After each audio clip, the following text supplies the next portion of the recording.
And we can't pause on these, can we? No, we're not supposed to, I think. Did you pause it? Mm-mm. I think But you I'm just can. thinking I probably should have just waited to take the room thing because now it's just about to be running. But I can just Yeah. mark the time when we start and she could just cut that out. Yeah, 'cause we don't have a ton of time on the SD card. You know, it's only an hour and a half on the SD card. She gave us another one and then, Okay. yeah. But I was about to say, do you know what you're going to ask? Yeah, I have my notes. Okay. I'm going to take notes too just in case I have some follow-up questions. Okay.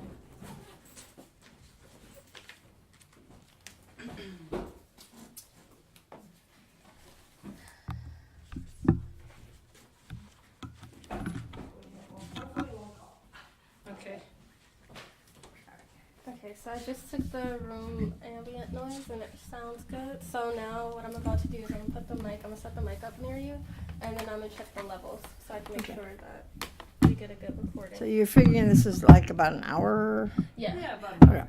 Okay. The mic is probably gonna be about here. Okay. Could you just speak, say anything like your name or whatever? Bernadette Davel. Works? Yeah. Okay. It should be alright. Okay. Here I have, if you know, this is a consent form.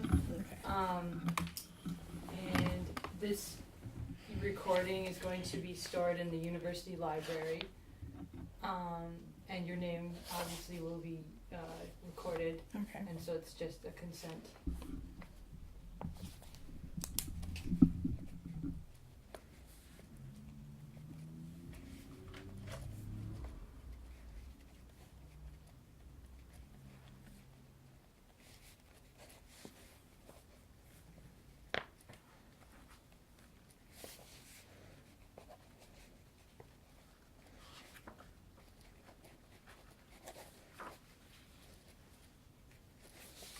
And today is the 12th?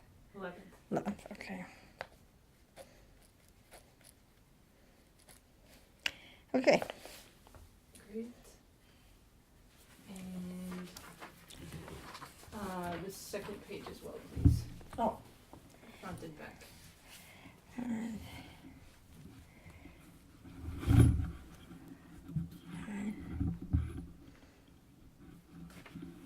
And this doesn't need to be signed, it can just be printed, or It's doesn't? printed and then on the back is signature.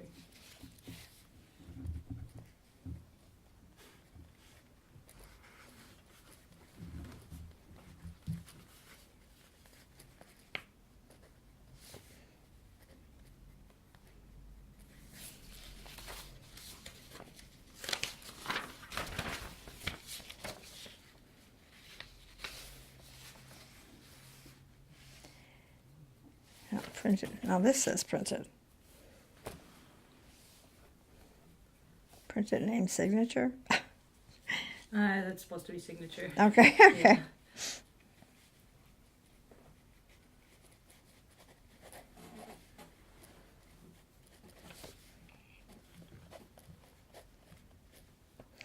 Okay. Great, thank you very Okay. much. Okay. Okay. Great. So to begin the interview, my name is Tasha Zietlow, and I'm here with Tiana Cooksey, and we are interviewing Ms. Bernadette Davel on July 11th, 2017, with the BLC Field School at UW-Milwaukee. We are here in her house at 3271 North 46th Street in Sherman Park neighborhood. This recording will be available at the UW-Milwaukee Records. It is a public history recording, and Mrs. Davel, do we have your consent to share your story? You do. All right, thank you very much. Okay. So to begin, can you just tell us a little bit about how long you've been living here and your experience in Sherman Park? I moved in 1971, in August of 1971, and I moved in with my 6 children. So I've raised 6 children in this house. And I would say from the beginning, I've tried to be very involved in the community. So over the years, I joined the Sherman Park Community Association. I've worked on various projects they've had. I worked especially, there were 2 times when the newspaper was going. Right now the newspaper is not happening, but the Sherman Park News originally, maybe about 15 years ago, I was doing a lot on that. Then when they ran out of funding, it was shelved for a while. It was picked up again, possibly, I would say about 7 years ago. And I worked on it until a year ago when it did not continue. You'd have to talk to Fred Curzan why that happened, why this was put on hold. It was not a matter of someone saying it's not worthwhile. I think it was at the time where there were questions, there were so many issues that the community association was dealing with because of the problem we had in Sherman Park a year ago. But during that time, I've interviewed a lot of people in the neighborhood and interviewed a lot of their board members, and that's one of my biggest contributions to the neighborhood, I think. Anything else that I've been involved in, I'm a member of St. Catherine's Church, which is on 51st and Center, and that faith community is very committed to the Sherman Park neighborhood. In fact, it is listed in the mission that we're really committed to the neighborhood, and the church's motto is here to stay, here to serve. So I'm very involved there, and as a result of that, I work in the food pantry at St. Catherine's. The food pantry has been going for, probably about 25 years. During that time, it happens once a week on a Saturday, and it is open to the Sherman Park area. When another church, which was Blessed Trinity, joined us, merged with ours, we expanded our boundaries, so now we serve anywhere from, probably about 35th Street to 60th, and then North Avenue to probably close to, I would say probably Hampton at least. So it's a broad area. That's one thing. And we have, within about, perhaps this is our 10th year, we have had a neighborhood block party, and we put flyers out for the blocks surrounding the church and invite people from the community to come to a party, which is held on our school playground. We have food and games and music, and invite the police and the fire department and the alder people. So it's usually have about 300 people coming there, and I work real closely with getting that in place. So the neighborhood itself has been, I just feel very strongly that it is a strong neighborhood. We're especially blessed in this area where I live, in that almost all the people from Concordia to Hale have lived here a long time. Probably the shortest time is about 10 years. We do have a group home across the street, and it is, when there was an issue with some of the girls, it originally was started as support for girls with young, like babies. And it morphed into something else, and without our being informed, we suddenly saw a difference in the clientele. So we did, and when the license for the home came up, we did go to a gathered statement saying that we felt things had changed, and we really felt that there should be a limited extension of their license. So we did go into to speak at City Hall, and they agreed that there had been some lack of communication. And as a result, the issues that were a problem have pretty well settled down. And in fact, it should be about time for their lease. They gave them, not a lease, their license. They gave them a more limited license. And then when that license's period would be up, then the people in the neighborhood hear about it, and we decide whether or not it should be extended. And for the most part, it's good. It's directly across the street to the left there, 3282. And so it has something of a transient population. But the people that are in charge seem to have a lot better sense of direction. They had a couple people that really were not as, I think, committed to the mission for a while. So that's better. But it's a really very friendly neighborhood. We do have one home directly across the street. It's a duplex that is not owner-occupied. Otherwise, I would say, like probably the 6 on that side, 6 on this side, they are owner-occupied. I don't know, there are 2 actually. There's one on the corner. And when they were owner-occupied, it was a better situation. Across the street, there have been some the problem is you have people moving in and out, and you don't get to know those people as well. And sometimes, especially with the home on the corner here, there isn't as much commitment to maintaining the property value. So all in all, the neighborhood, especially around here, has been very strong. We do things together.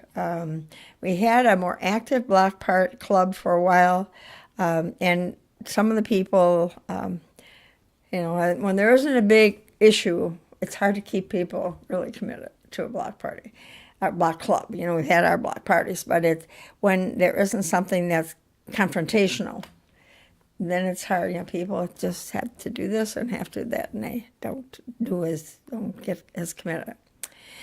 We're lucky to have the people on the block. For example, my friend next door is a volunteer tutor. No, she actually is paid tutor at the Learning Center, which is about 4th and Brown. She's been doing that since retiring from Milwaukee Public Schools. The man next to her is just retired from being director of the Milwaukee Urban League.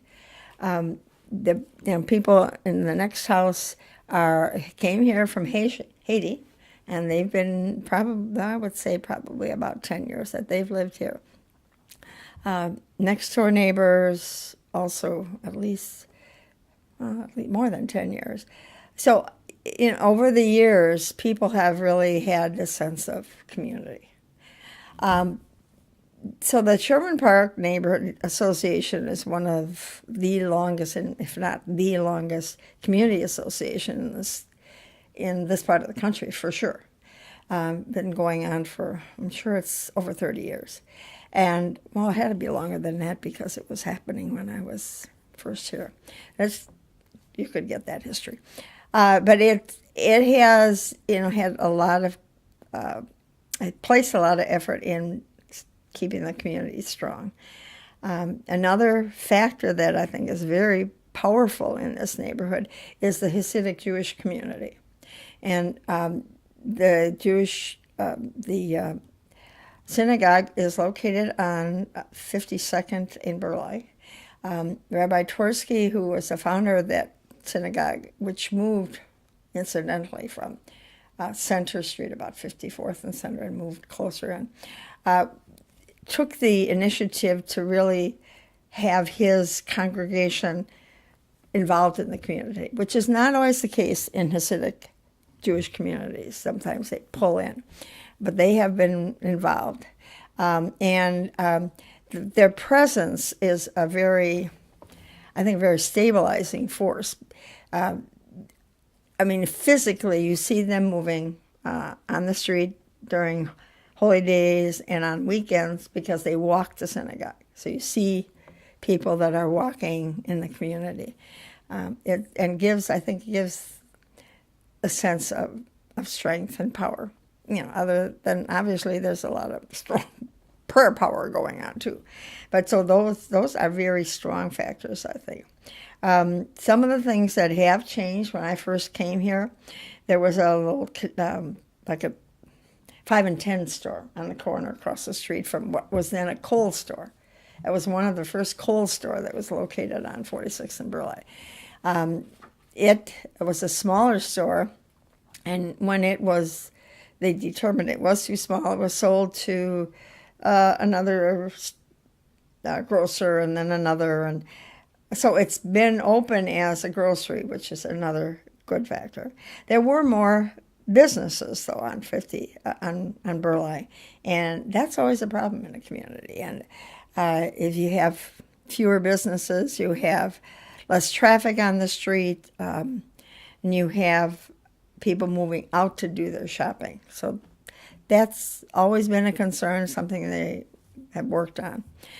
There's an active bid, which is, I think you're probably aware of what the bids are, business If you could explain improvement. that a little bit. It's a business improvement district.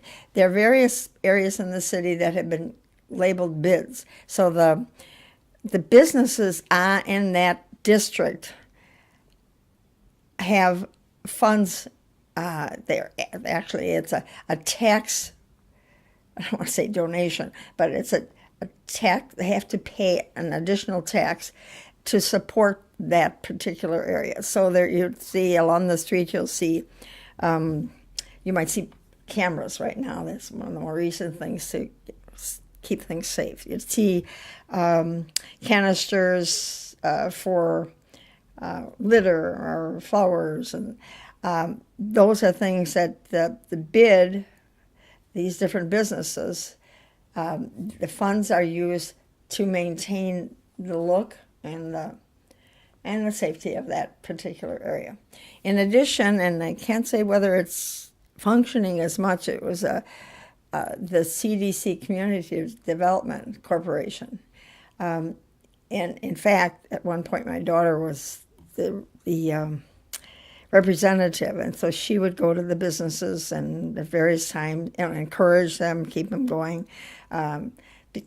Business, especially when a small business opens, you have to give them a sense that they can get help if they need it. Because small businesses just come and go too easily. Sometimes people go into business without enough capital, or perhaps they really don't have enough business acumen. So this was a very good thing. I haven't, since she is now working for the WIBIC, which is Wisconsin Business, you know what WIBIC is? Yeah, so she works for them now. So I don't know as much about the CDC now. So those were all factors, I think, that have been important. As far as the overall clientele or residents, as some residents left, you had more in the whole Sherman Park area. You had more of absentee landlord situation, and that's always hard on a community. And you probably know that the Sherman Park area was hit very strongly by the foreclosure problems. It was one of the worst in the city. One of the groups that I'm involved in, and also our church was an initial sponsor of, is called Common Ground. I don't know, have you heard of Common Ground? Okay, Common Ground is a group of churches, businesses that undertake issues that are of concern in the community. One of the big things that they did in the Sherman Park area was they went after the absentee landlords, literally went after them. So they discovered that there were 5 major banks that had really not supported the mortgages. They were farming out their mortgages, and nobody knew who owned what. And as a result, there were a lot of people who were profiting from the community and not taking care of their properties. So the Common Ground people actually went to board meetings of these banks. As far as they found, one of the biggest one was Deutsche Bank in Germany. And they actually traveled to Germany on 2 occasions. The first occasion they were passed over. The second occasion they actually stood in and were eventually recognized, and the person that we sent spoke German. She had somebody with her who was a stockholder, so it was a stockholders meeting. And as a result of these various confrontations, there was money pledged to rebuild the homes in the area, to have people come in and in some cases really take them down to just about anything. And there were some I've gone into some where squatters had come in and decided to have a fire on the living room floor. So you had hardwood floor with a hole in the middle. So they rehabbed a large number of the homes and sold them to people to move into the neighborhood to stabilize. And especially, and if you talk to the people in Common Ground, they could give you a list of one particular area where they went through a block. 46th Street north of Center there was a real effort in that area. And people who were in Common Ground, myself and a neighbor, went around during, I would say probably it was at least 4 to 5 years. We would drive around the neighborhood and we were assigned certain homes. And we would see how well they were maintained. If it was an unoccupied home, okay, was it secure? Was a sidewalk shoveled in the winter and grass mowed in the summer? Were there any broken windows? Was there any evidence of someone squatting in the building? And that information was, gathered, and if it was a persistent problem, then they, contacted in some cases had to contact the police because obviously it was somebody squatting in there and who knows what was happening. In some cases, contacted the neighborhood development, the neighborhood services, and to try to fix up, see if they could hold the owner responsible for fixing it up. Oh, and another thing that the Sherman Park Community Association has done for a long time is they send out a group of people in early May in various neighborhoods to just look over the more egregious problems. And they report that, they contact those owners and, contact the neighborhood services. Right, this is what you have to do, and if that isn't done, then there's this consequence. So then they also give awards to the people who have really maintained their homes well. Another thing that they did over the years was they have a resource fair, housing resource fair, where people can really meet contractors, and those contractors can offer their services, and they're also, going after some grants that the people could buy into. There's so many issues there. I could go a long time on that. So I think people who are really involved in that, I don't know if you have interviewed Fred Curzon, who was the director of the Sherman Park Community Association. I mean, that's not a home issue, but he could talk about all the various things that he's done, or the association has done to help homeowners and home. For example, if somebody in this block was having problems getting funds for a roof, there might be a grant that they could get, and it was all monitored and offered through the community association, and then monitored that it was done correctly. So I don't know anything else. Schools, we have children that go, all a variety of places. There's a Jewish school on the corner of 51st and Keefe. So the yeshiva, most of the children who are from the Beth Yehuda synagogue, they do go to that school. There's a Catholic school in Sherman Park, that's St. Catherine's. It serves mostly neighborhood children. It is a choice school. There's also a choice school, a Lutheran school on the corner of Locust and I want to say 53rd, Mount Calvary Lutheran. There's a Lumen school, which is another branch of the Lutheran schools. That's on the corner of Sherman and Center. The two public schools that most of the children are Sherman School, which is on 51st and Chambers, and also Townsend Street School, which is on Sherman and Townsend. One other big factor, I think, in the community is the presence of St. Joseph's Hospital. because they have been very supportive of things happening in the community. In fact, they have sponsored, for a number of years, they sponsored concerts in the park, which is directly across the street from the hospital on 50th and Burleigh. And whenever there's a community meeting, they offer their building as a site. And I think it's important. We in the community feel it's a very important anchor in the community. And, it has the highest population in the state of emergency room services. So as a result, their finances are always tight because so many people come without any services.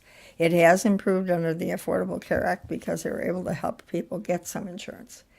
But the hospital is important. I'm on a board. It's a patient and community advisory board. I can't think the exact name. And we just, if there's an issue, we can bring it from the community. I think that about covers a lot. No, that's great. I'd like to shift a little bit to talking more about your personal experience. Can you tell me maybe your first memory of this house or of your community involvement when you first moved here?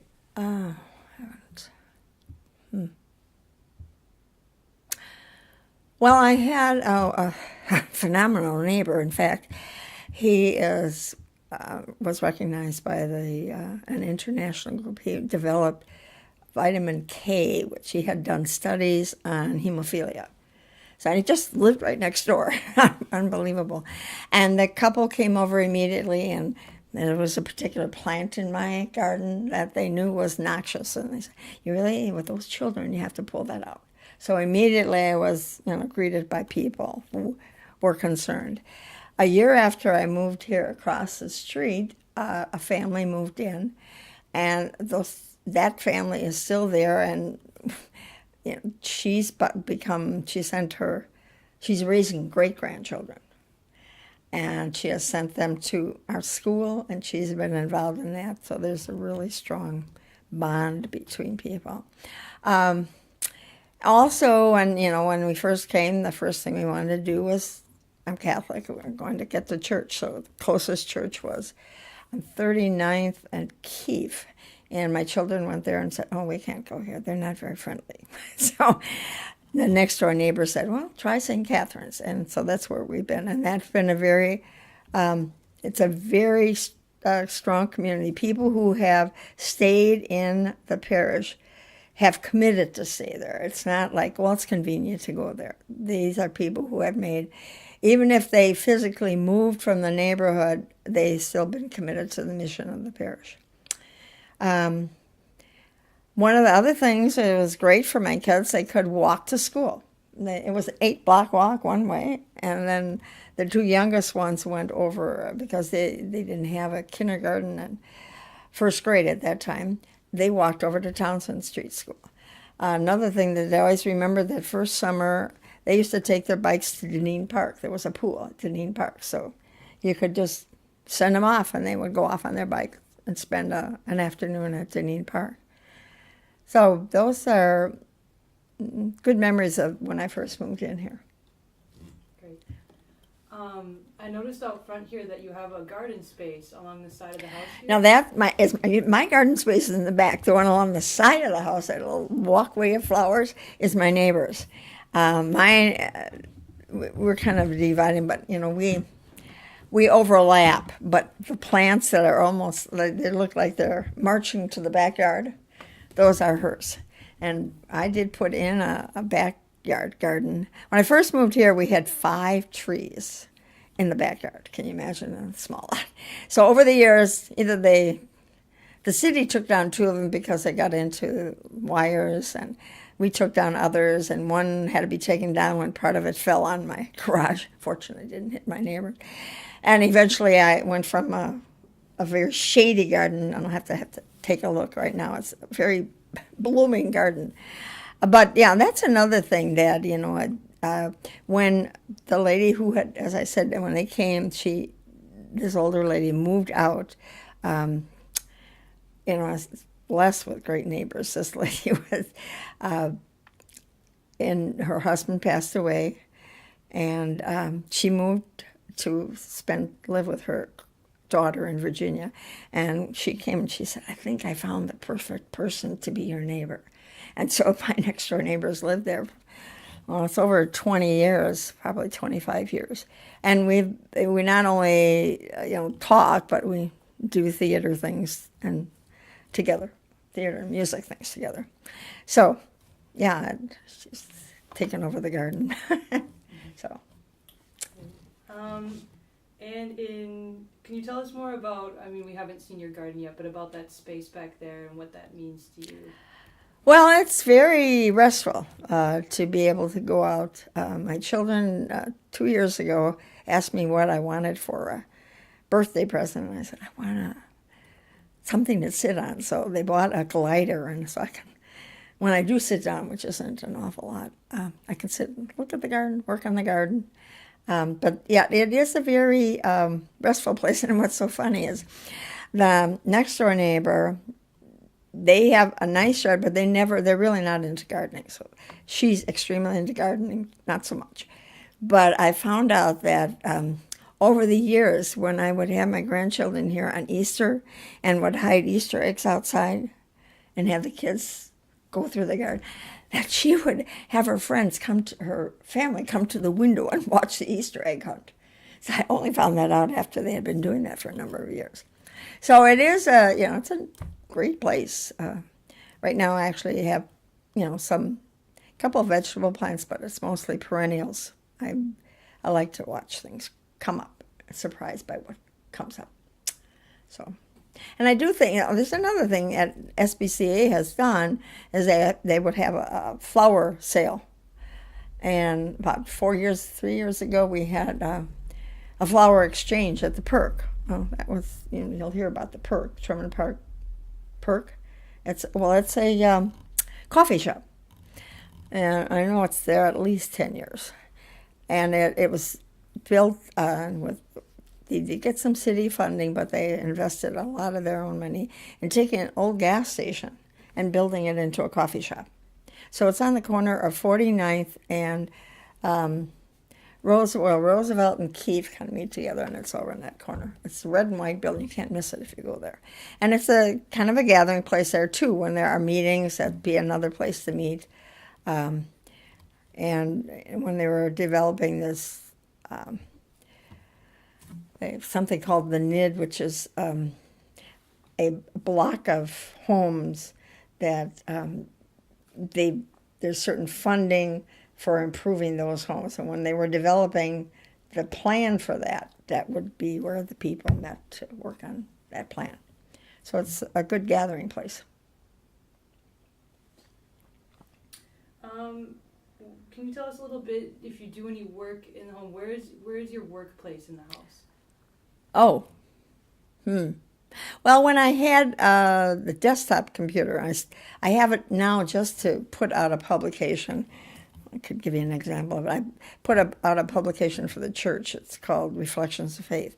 And unfortunately, it will only work on, it doesn't work on a Mac. So the program publisher, I keep that old computer, which is on life support, just to work on this. So I would work there. But mostly, if I sit down to work, it's probably in the kitchen. Now that I have, a laptop, which I like, I will just set up there. And if I'm cooking or baking, our parish had for years has had an auction every other year. And so my service I would offer to bake cookies for someone for a year. And they would donate the money for the cookies. So there were times when I would be making 5 batches of cookies a month. And so you were in the kitchen a lot. So I'm in the kitchen. I rarely watch television. If I do, it's Channel 10, but rarely sit down that long. I have kind of an interesting physical dynamic. I either am on or off. I'm either going or I'm sleeping. I don't. That's how it works. That's why I like the theater and all those other things that they're you know, they keep you busy, but you don't sit down and pop on buns. Another question, how have you changed the house since you've moved in? Oh, well, Well, I did the window treatments. This room, I painted this room a number of times, and actually, something I don't like is painted wood, but this wood, the windows had been really not maintained very well. So although I stripped all of the cabinets in the kitchen and stained and varnished those. When I moved into the house, the room that is now a dining room was a family room with a type of very tiny grooved wood paneling. And as my kids got older and, you know, moved out on their own, I really didn't need that area so much. And my mother passed away about the same time, so I got her dining room set. I tore off the paneling. And what's interesting, and the people next door told me about this, that room had been originally 2 rooms because the person who built this house had an office, and I can show you that. So he was a doctor, so he had a small office. So you could come in from the back and go into his office. And so that room, when I tore up the carpeting that was there, you could discover that it wasn't all the same floor. And you could also discover where there had been cabinets in the corner, those lovely wood cabinets they have in corner cabinets, which were gone, totally gone. So probably sold them to somebody. So that room then was a large room. So that was painted and carpeted. And interesting about this house that under that carpeting is not hardwood. There's hardwood everywhere, except, you know, in all the bedrooms and under here. But this entranceway, I had that wood put in. But the dining room had an unusual tile. It was like a rubber tile, dark green tile. And that also was in the entranceway here. So when we replaced that carpeting here, then I replaced the carpeting in the other room too. Any other changes? Well, obviously I had to change the oven. The house had been changed before I came here. They had a smaller kitchen area, and they added, when I did took the painted, they were painted cabinets, and I took the paint off the cabinet doors, I discovered that part of the cabinets were oak, and the other section, the newer section, was a birch. So that had already been changed. Nothing much changed upstairs. I did, about 3 years ago, I had the house insulated, so they put insulation in all the knee walls and all those kinds of things. I painted the house myself until the last time it was painted. Other than that, we don't climb up ladders and paint. I don't think of anything else. Well, certainly the yard.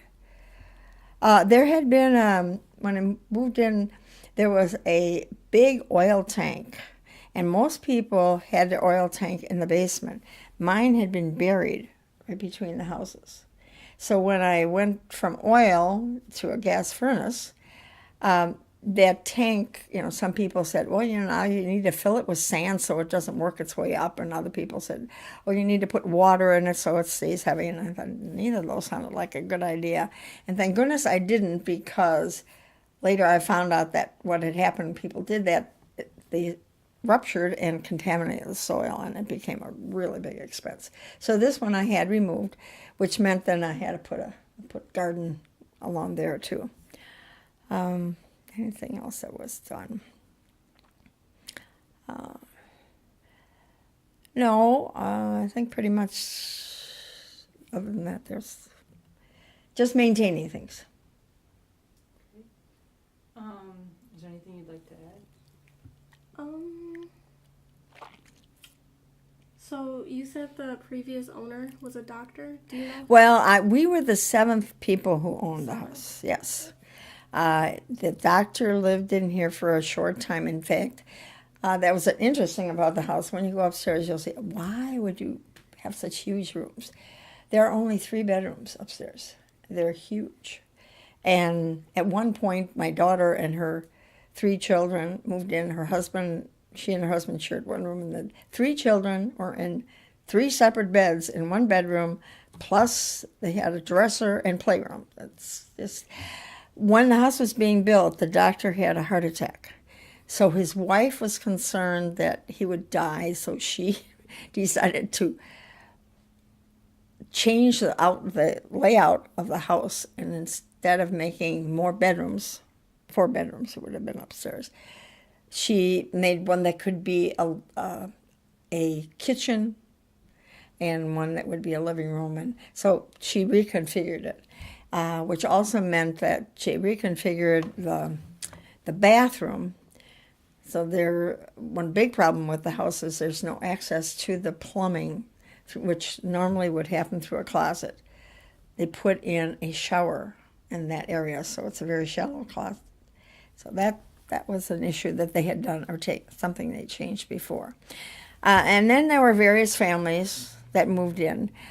One funny story is that the one family that had lived in here had a number of children, maybe 3, 4 children, and one day the doorbell rang, and this woman came to the door, or when I came to the door, a woman said, we used to live here. Would we mind if we looked around your house?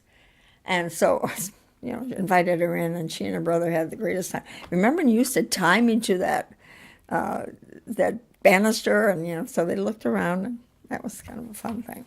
So the last people who moved here, there was just a couple, and they sold the home to us directly. And they had not taken care of a number of things as well. So there were some things that we had to take care of after we moved in. So, anything else? That was the only other question that I was curious about still. Is there anything that you haven't told us that you would like to add, you'd like to share with us? So what would be the purpose of this study? Mostly it's just storytelling and documentation. Okay. Yeah. To see how a neighborhood was, what a neighborhood was like, and how it moves it to it. Well, it's a good neighborhood to do that, I think, because there have been some dramatic changes.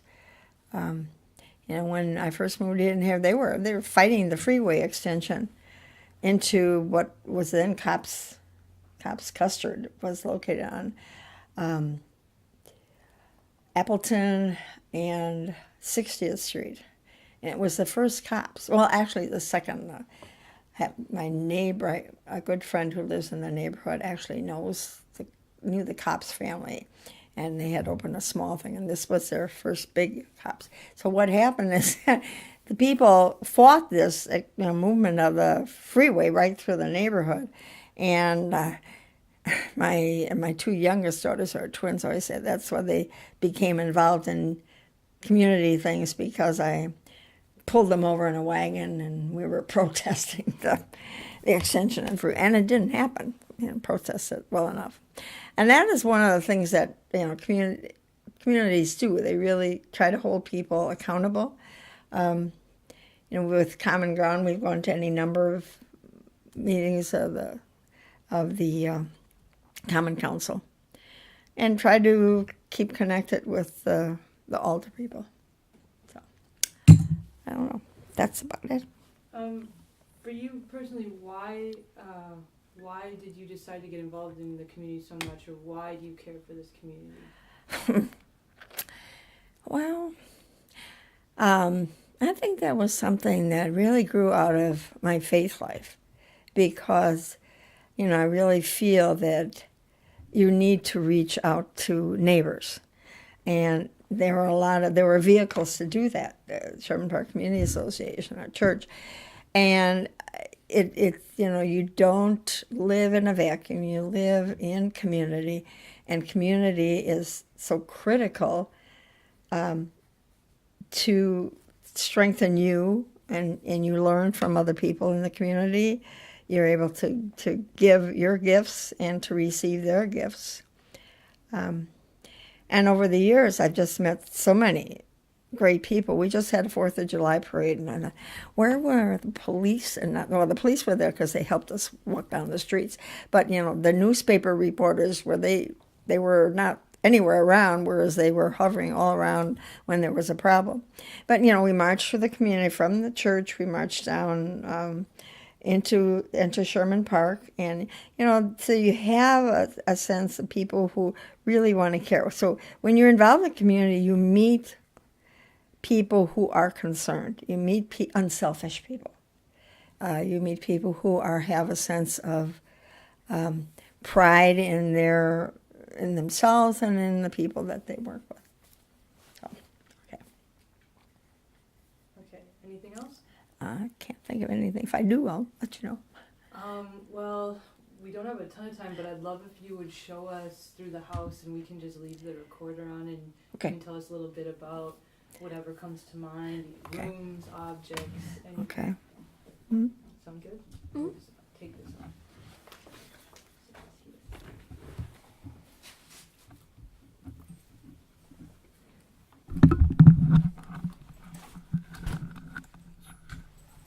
Do you want to keep the headphones in? Yeah. Do you want to just, Yeah. you can hold the mic. Make sure it's coming through. Yeah. Do you mind if I take photos? No. Okay.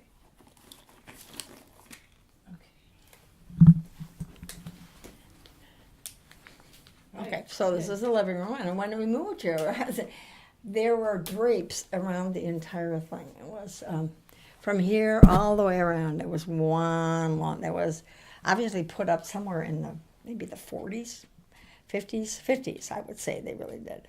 And the fireplace, this part was there. I painted it so you could see the depth, but the wood framing was something obviously that had been added. The house was built in 1941, and you will see that was this weird period where they decided that heating vents should be high, very inefficient, because heat rises. Yeah. And so the heat issues in this house have always been, my children always say, Grandma's house is always cold. In the winter it's cold, in the summer it's cold. And so heat is an issue. Can you tell us a little bit about this chair that? Yeah, isn't that you like so interesting? much? Yeah, Yeah, really that's nice chair. actually the person that came from was someone who was a student when UWM was not UWM, when it was a normal school. Her name was Langers. I don't know what her first name was, but they were people who had, I think, a wine business. I'm not even sure. But it was my mother-in-law's great aunts.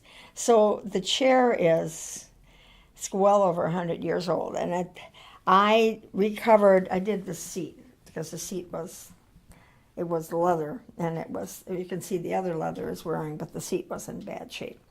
But it's, my children used to love to stick their fingers and pretend that it was being bitten by that. But yeah, it's a classic, to be sure. So, and in all the pictures I have 10 grandchildren, and so you'll see them in various places. Lots of storage space in these houses. So you can see this closet goes way back. The kids used to call it the Narnia closet because you could get lost in it. It's a great place to hide Easter baskets.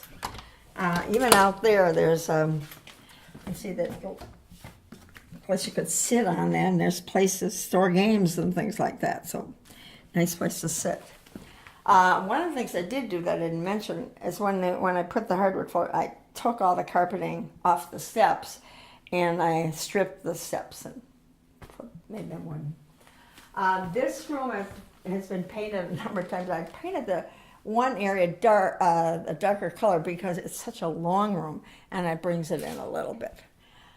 And this is the one I said had this very tiny grooved paneling. And when we took it off, we discovered that, discovered a couple of things. First, when we moved here, this room had a I don't know if you even, I don't imagine you could even remember. There were doors that people used to put up. They were like a corrugated material. And so this whole room was closed, you could close it off. And this arch was non-existent, you didn't see it. So when we took off the paneling, we realized that they had stuffed material in here. And of course, it matches that arch. And that was not visible. And actually, there was also that same type of door here. So this wood, all the wood in here, other than the floor, is something that we put in. I had to put in all new quarter rounds and things like that. There were built-in cabinets for books. It was handy but when the kids were little because we had the TV in, and then when I moved in, I had baby twins. They were 11 months old, and we had an extra crib in here, a changing crib, because they could change one while the other one talked to the other one. Yeah, just got a new picture of the newest graduation picture of this. I gotta get a frame here. But so these are all family pictures, and those also. And I labeled them all because so when you go, Mom, we won't even know who everybody is. And probably no, this is probably the oldest one. This is actually, figure that had to be in the late 1800s or maybe probably 1870s. And this is one side of the family, and then this is my side of the family. I'll just kind of mix the families. But that picture was taken in 1900. This little tableau. My mother is the little girl. This is my mother. And so I had a picture. It was, it's fading again. It was pretty well faded, but I had it redone. It was all broken and everything else. So, let me see. And then, kitchen. New floor in the kitchen a couple times actually. When I first moved in here, there was one floor and I replaced it. This is a newer floor. The cabinets. These were all the original cabinets. Well, up to here, you can see right here. You see where the cabinets ended? These are, you see the different texture of the wood? That's oak. This is birch. You see this is a much wider grain. This, unfortunately, to me, this is one of the goofiest things. So instead of having a regular stove put in, where you would have had a good sized oven, I really struggled with a small oven. So this was really like that, but I did not change it. And then when we first moved in here, this whole section was plastic tile. And you can imagine 6 kids sitting there talking. It was so loud. So we tore down the tile, and this is probably the 3rd time I put wallpaper, different wallpaper in it. One over here, I might as well go downstairs. Oh, here's the garden. So this was, there was a big maple tree. And maple trees can get very dense. So it was so dark, you could only put shade plants in. And when the tree, eventually one branch fell and so I just redid that entire thing. And right now it needs a lot of work on it. It's over full. But that's a fun thing to do. So, okay.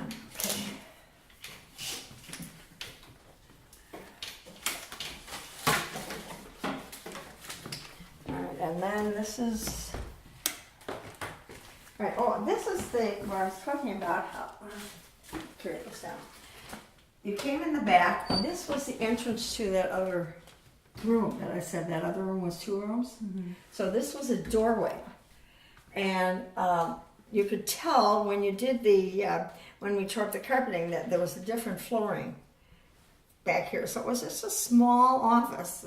and I was told it was where he would consult with patients that came to his house.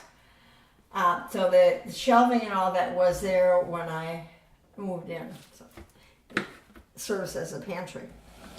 I did put in this door because when we moved here, it was a flush door, like that, solid door. And therefore, it was dark. And so I found this. One of the wonderful things about this neighborhood is called Lisbon Storm and Screen, which is on the corner of 51st and Lisbon. And you can get used storm doors, used screens. This was a used door. And I got this, it was unpainted, anything. And I got this for, can you imagine, $25. Wow. So I had to have someone hang it, and but stained it to match. So, and I wanted something that when you opened it, you still could. It didn't look so blank. So, anyway. Okay, so it's downstairs. These are my recycles.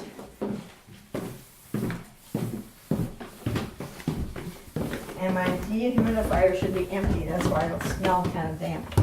And this room actually was paneled when we first moved in here, but we've had, a couple years, in the years I've been here, we've had a couple of floodings.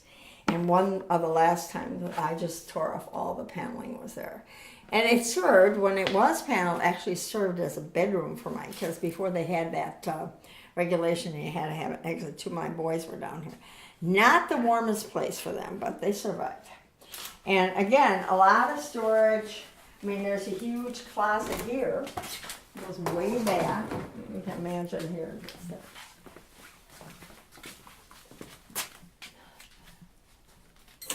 Oh. I have a son who's moving back for a couple months before he goes to school. And so he's got some of his stuff here. And then, the laundry room. Stuff to take for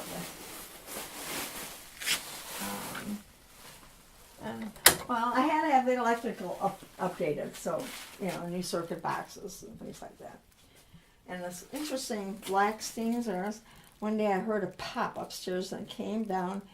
A can of paint exploded. Yeah, weird. Very strange. Does anyone use this workshop down here? When you need something done, they don't use it regularly. But when I need something repaired, I come here and get the pieces. Actually, this was here when we moved in the house. The workbench that we had before is another place in the garage. Okay, and then this is where my granddaughter, until this summer when she was 18, she was afraid to come down here. Oh, I've got a mess here because I was going to do laundry. So I had to replace the furnace, obviously. But it had all these signs and they were afraid. She was afraid of coming down here. Do you know what those signs are from? They had some kind of a game. Oh, so that it was your like kids, or? No, even before I got here. My kids had a lot of games. They played a lot of games down here. But these signs that said boo and go and hurry, this was there before we got here. Can I take a picture of those? Sure. Oh, I should turn on one light.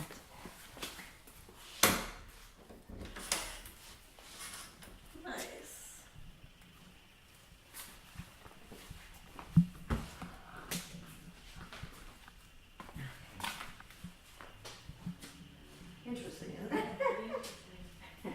Yeah, so. All right, so this room, kids played a lot. Even now, they just were here over this weekend, and they were down here playing ping pong.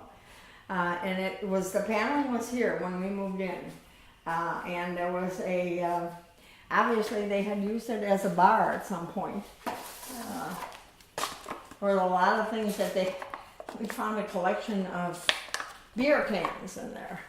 And over the years, cleaned out a lot. This ancient thing actually was my father-in-law's. I should really throw it out because it's useless, but it's such a interesting piece.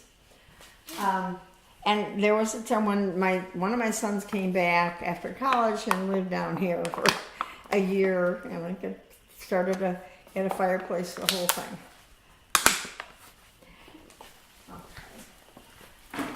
Okay. And all the stuff stored here. Okay, I think that covers everything.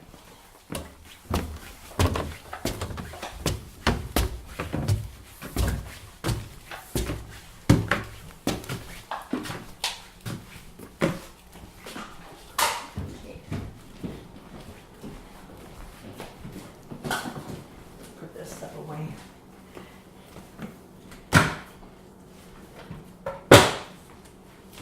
All right. Yeah, more storage here. The big, and one of the things you'll find is you go through some of the homes in this area, and I absolutely love it. Some people change it, but this is a built-in ironing board. I had that at an apartment. That Did I you? lived in. Isn't that great? I mean, they're great. Yeah. I know some people have taken it out and made it a spice cabinet, but I actually have a built-in spice cabinet. Isn't that great? Yeah. So this, under the steps here is more storage. And just a few closet here. Oh. And so, and then it has 2 full baths. So there's a tub here, upstairs has a tub and a shower. And I haven't really done anything here other than, you know, wallpapering and putting curtains up. But I know every once in a while, you know, I'll take the bathrooms. You know, oh, and this was interesting too. This is where the phone was for a while. What was so funny, and then the kids would take the phone and sit in that closet so nobody could hear what the conversations were. If you haven't had a lot of kids in your family, you don't appreciate how hard it is to get privacy. This was originally 2 separate windows, casement windows, and they just weren't sealed very well, so I had that taken out and put one big window in. This room is a cedar closet. It's kind of a mess right now, but you can smell the cedar. And when we moved in, they told us that the room I'm going to show you next was actually divided into 2. And if you look at before the carpeting was in, you can look at the floor. And so part of it, that was that room, and they had that open, so they had a maid live here. So that was her room, and this was somebody else's bedroom. I'm trying to get my phone back here. It's not clicking on. Something strange. Never. I had problems with this before, and they gave me a new phone, and now it's acting the same way. Anyway, so, you know, closets there.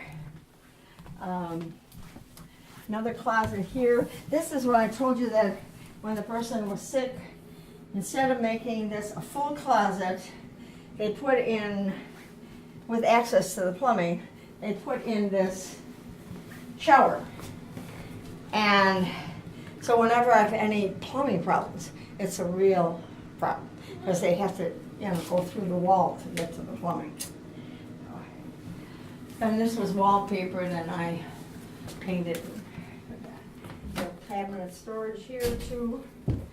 And, but see, this is 3 bedrooms and all this space. It's just not the best use of space, but it worked. Oh, sorry, I had a grandson stay overnight. Another bedroom and closet. This is kind of a nice thing. It's built in. I was just thinking I have to clean that out because I'm having some people from Germany stay here for a couple days. All right, more storage under there. And the kids could keep games there. And then here too, there's amazing amount of storage. Drawers.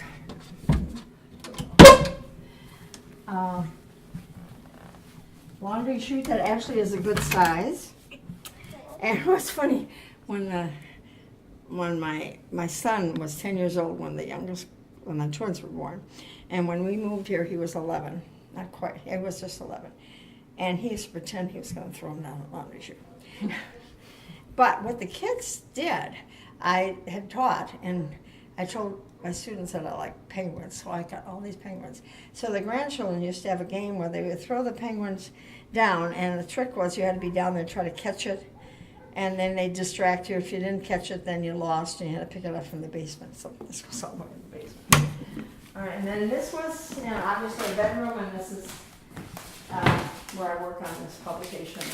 I work on a puzzle or something like that. And more storage. Oh, and here you can see where the house actually had, this was before I lived here, but you can see that there were cabinets here because that was supposed to be like the kitchen. You see how that wood carved around here? So, and here too, they had built in like a kitchen. Out here, which is something that you find in homes around here, as they used to call it an airing porch. And they actually hang things out there, just a little porch.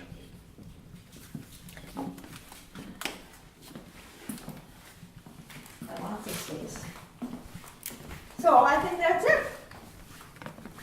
Yeah, thank you for showing us your house. Well, I'm glad you could come, and as I say, I really have enjoyed living here. It's been a good community.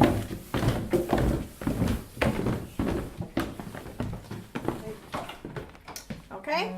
Great. Well, this concludes the interview. Okay, thank Thank you. you very Thank much. you very much. Yeah. All right.